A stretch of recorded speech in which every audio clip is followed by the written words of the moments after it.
Assalamualaikum warahmatullahi wabarakatuh. Perkenalkan, nama saya Umi Farida. Saya dari kelas FPI 3B. Baik, langsung saja saya di sini akan menjelaskan tentang kepemimpinan pendidikan Islam. Di sini ada 5 pembahasan tentang kepemimpinan pendidikan Islam. Nomor 1 adalah pengertian dan hakikat kepemimpinan pendidikan Islam. Secara etimologi, kepemimpinan berasal dari kata dasar pemimpin, dalam bahasa Inggris leadership, yang berarti kepemimpinan. Kata dasar leader berarti pemimpin, dan akar katanya to lead, yang terkandung beberapa arti yang saling erat berhubungan. Lebih awal, mengambil langkah awal, berbuat paling dulu, mempelopori pengarahan pikiran pendapat orang lain, membimbing, menuntun, dan menggerakkan orang lain dalam pengaruhnya. Pemimpin pada hakikatnya adalah seseorang yang mempunyai kemampuan untuk mempengaruhi perilaku orang lain di dalam kerjanya dengan menggunakan kekuasaan. Kekuasaan adalah kemampuan untuk mengarahkan dan mempengaruhi bawahan sehubungan dengan tugas-tugas yang harus dilaksanakannya. Selanjutnya, nomor 2. Fungsi kepemimpinan pendidikan Islam. Fungsi kepemimpinan pendidikan Islam di sini dibagi menjadi 2 macam, yaitu 1. Fungsi yang bertalian dengan tujuan yang hendak dicapai, di antaranya adalah A. Memikirkan dan merumuskan dengan teliti tujuan kelompok serta menjelaskan kepada anggota-anggotanya supaya dapat bekerja sama mencapai tujuan itu. B. Memberi dorongan kepada anggota-anggota kelompok untuk menganalisis situasi supaya dapat dirumuskan rencana kegiatan kepemimpinan yang dapat memberi harapan yang baik. Membantu anggota kelompok dalam mengumpulkan keterangan yang perlu supaya dapat mengadakan pertimbangan yang sehat. E. Menggunakan kesanggupan dan minat khusus anggota kelompok. E. Memberi dorongan kepada setiap anggota kelompok untuk melahirkan perasaan dan pikiran, buah pikiran yang baik dan berguna dalam pemecahan masalah yang dihadapi oleh kelompok. Memberi kepercayaan dan tanggung jawab kepada anggota dalam melaksanakan tugas sesuai dengan kemampuan masing-masing demi kepentingan bersama. Kedua, fungsi yang bertalian dengan penciptaan suasana pekerja yang sehat dan menyenangkan sambil memeliharanya, di antaranya mengusahakan suatu tempat bekerja yang menyenangkan sehingga dapat memupuk kegembiraan dan semangat bekerja dalam pelaksanaan tugas. B. Memupuk dan memelihara kebersamaan di dalam kelompok. C. Dapat mendorong dan memupuk perasaan para anggota bahwa mereka termasuk dalam kelompok dan merupakan bagian dari kelompok. Semangat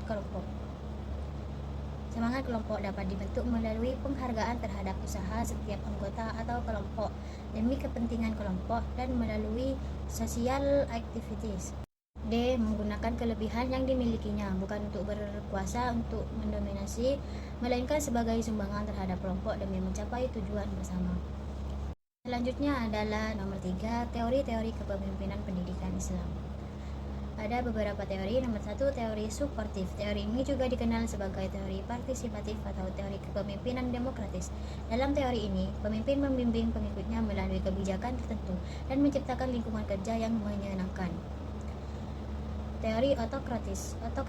Dalam teori ini, pemimpin melakukan pengawasan yang ketat dan memerintah dengan perintah paksaan dan tindakan yang arbiter.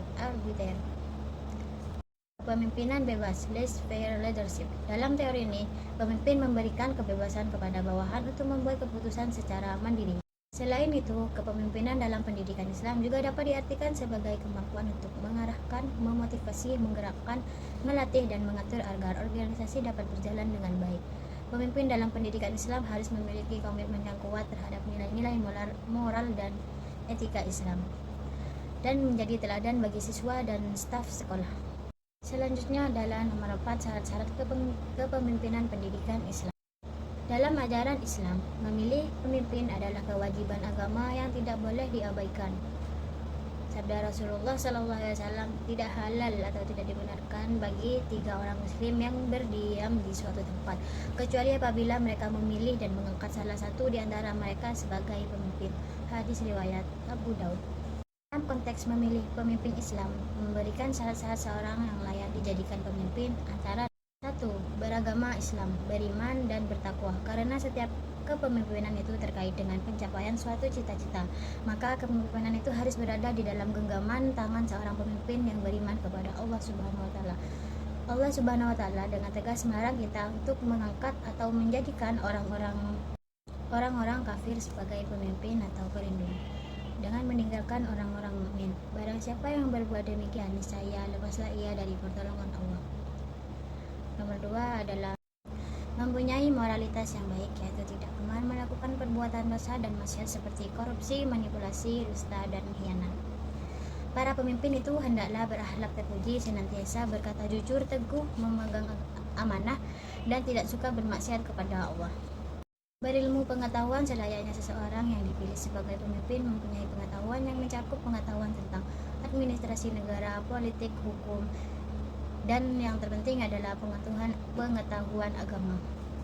Allah Subhanahu wa Ta'ala menggambarkan prototip pemimpin seperti itu dalam Al-Quran.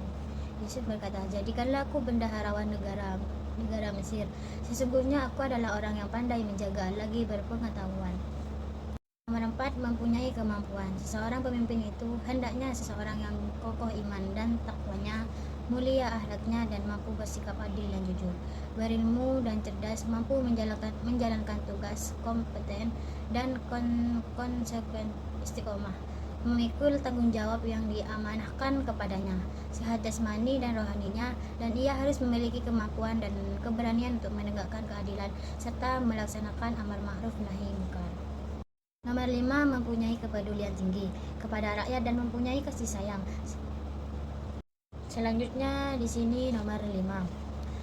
Tip-tip kepemimpinan pendidikan Islam. Dalam setiap realitasnya, pemimpin dalam melaksanakan proses kepemimpinan terjadi adanya suatu perbedaan antara pemimpin yang satu dengan yang lainnya.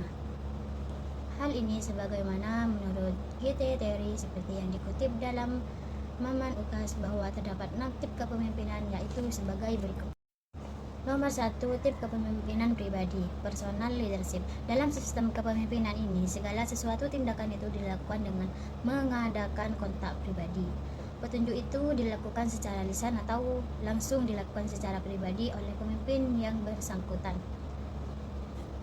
Nomor 2 adalah tip kepemimpinan non-pribadi, non-personal leadership. Segala sesuatu kebijaksanaan yang dilakukan melalui bawahan-bawahan atau media non-pribadi, baik rencana atau perintah juga pengawasan.